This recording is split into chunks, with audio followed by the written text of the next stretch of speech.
Hi நண்பா, விஜய் டிவியின் பாகியலட்சுமி சீரியலோட 24ஆம் தேதி டு 27ஆம் தேதிக்கான ப்ரோமோ வந்து வெளியிட்டு இருக்காங்க. இந்த ஒரு ப்ரோமோவில் ஸ்டார்டிங்லேயே வந்து பாத்தீங்கன்னா, ராதிகா பாக்யா மேம்க்கு கால் பண்ண உன்னோட பொண்ணு வெளியில போயிட்டு வரேன்னு, அதாவது பர்த்டே பார்ட்டிக்கு போயிட்டு வரேன்னு சொல்லிட்டு அங்கெல்லாம் போக கூடாது, பப்புக்கு வந்து போயிட்டு வந்திருக்காங்க அப்படின்னா இனியாவே ராதிகா வந்து போட்டு கொடுத்துறாங்க. அதுக்கப்புறம் உன்னோட பொண்ணை போலீஸ்காரங்க வந்து புடிச்சிட்டு போயிட்டாங்க அப்படின்னா பாக்யா மேம் கிட்ட சொல்றாங்க. அதுக்கப்புறம் இனியாவே போலீஸ்காரங்க புடிச்சிட்டு போயிடுறாங்க. அதன் பிறகு ராதிகா அந்த இடத்துக்கு வந்து போயிடுறாங்க.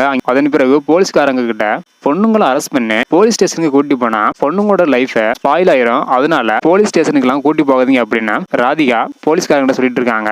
இதெல்லாம் யோசிச்சு பார்த்த போலீஸ்காரங்க சரி ஓகே கூட்டிட்டு போங்க அப்படின்னு சொல்றாங்க. அதுக்கப்புறம் அந்த இடத்துக்கு பாக்யா மேம் வந்துடுறாங்க.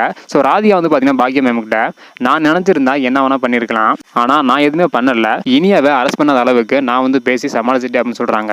ஆனா நீங்க என்ன பண்ணீங்க, என்னோட பொண்ணை எனக்கே தெரியாம கோர்ட்ல வந்து ஏத்தி விட்டீங்க, ஆனா நான் வந்து உங்களை மாதிரி இல்லை அப்படின்னு ராதிகா வந்து சொல்றாங்க. ஃபைனலா ராதிகா மேம் இதுதான் உனக்கும் எனக்கும் உள்ள வித்தியாசம் அப்படின்னு சொல்றாங்க. இதோட வந்து பாத்தீங்கன்னா இன்னைக்கான ப்ரோமோ வந்து முடியுது. ஸோ அடுத்தடுத்து என்ன நடக்குது அப்படின்றத வெயிட் பண்ணி பார்க்கலாம். ஓகே நண்பா, தேங்க்யூ.